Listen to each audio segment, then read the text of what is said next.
श्री स्वामी समर्थ स्वामी आहेत या चॅनलवर आपले स्वागत आहे। तुम्हाला आजचा दिवस खूप चांगला जाऊ ही स्वामी चरणी प्रार्थना आहे। 18 डिसेंबर वार बुधवार आणि आज आलेली आहे संकष्टी चतुर्थी।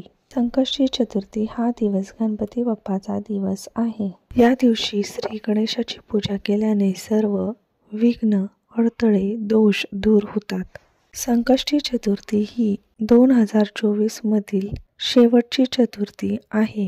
या संकष्टी चतुर्थीला अखुरा संकष्टी चतुर्थी या नावाने ओळखले जाते। या चतुर्थीचे व्रत अत्यंत महत्त्वाचे मानले आहे, कारण ही चतुर्थी मार्गशीर्ष महिन्यामध्ये येते। मार्गशीर्ष महिना अत्यंत पवित्र व शुभ मानला जातो। हे व्रत केल्याने मनुष्याला दीर्घायुष्य व निरोगी आयुष्य लाभत असते। बाप्पाचा आशीर्वाद मिळत असतो। गणपती बाप्पाची पूजा सोबतच काही उपाय केले जातात। तर आजच्या व्हिडिओमध्ये तुम्हाला अतिशय प्रभावी असा उपाय मी सांगणार आहे। ही मार्गशीर्ष महिन्यात वर्षातील सर्वात शेवटची चतुर्थी आहे। या दिवशी तुम्ही काही केले नाही तरी चालेल, पण हा उपाय करा। या उपायाने तुमचे येणारे वर्ष चांगले जाईल, सुख समृद्धी नांदेल, मुलाची घराची प्रगती होईल। तुम्हाला संध्याकाळी कापूर सोबत एक वस्तू जाळायची आहे। ती कोणती हे पाहण्यासाठी व्हिडिओ पूर्ण पहा।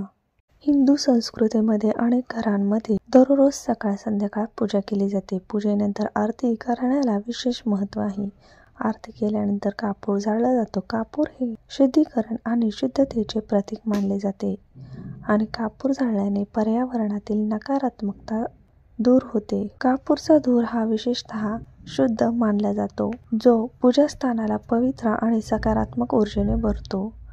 कापूर जाळल्याने वातावरणात सुगंध पसरल्याने मन शांत होते, एकाग्रता वाढते। धार्मिक दृष्टिकोनातून कापूर जाळणे हे अग्नीच्या घटकाचे प्रतिनिधित्व करते, जे पवित्रता, शक्ती आणि आंतरिक प्रकाशाचे प्रतीक आहे। सायंकाळी तुम्हाला देवापाशी दिवा प्रज्वलित करून घ्यायचा आहे, धूप दीप लावून घ्यायचा आहे।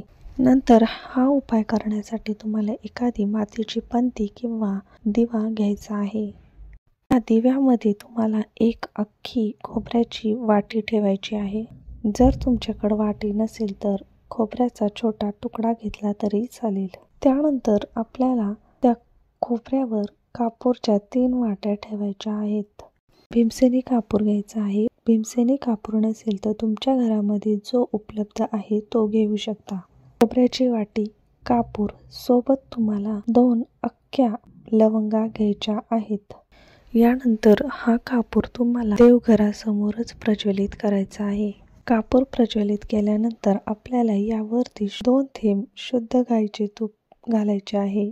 ते तूप घालताना ओम श्री विघ्नहर्ताय नमः जोपर्यंत हा कापूर जळत आहे तोपर्यंत या मंत्राचा जप करायचा आहे। काही वेळाने हा कापूर उचलायचा आहे व संपूर्ण घरामध्ये या कापराचा धूर फिरवून घ्यायचा आहे।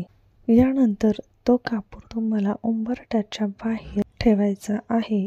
गणपती देव प्रसन्न होणार आहेत व कापूर शांत झाल्यानंतर खोबऱ्याची जी वाटी आहे ती तुम्हाला बाहेरच फेकून द्यायची आहे। आपल्या घरातील जी नकारात्मक ऊर्जा आहे ती सगळी खोबऱ्याने शोषून घेतलेली आहे। यामुळे तो खोबऱ्याचा तुकडा कुणीही घरातल्यांनी खायचा नाही किंवा पुन्हा घरात आणायचा नाही, ही बाहेरच फेकून द्यायचा आहे। अशा प्रकारे तुम्हाला आज हा उपाय करायचा आहे। या उपायाने तुम्हाला अंधारातून प्रकाशाकडे आणि नकारात्मकतेकडून सकारात्मकतेकडे वाटचाल दिसेल। जाणारी कापूर ज्योत आपल्यातील वाईट गोष्टी दूर करण्याचे व आपल्या देवत्वाकडे नेण्याचे देखील प्रतीक मानले जाते। घराच्या सर्व भागात शांतता राहते, वातावरण शुद्ध होते, सुख शांती आणि समृद्धी कायम राहते।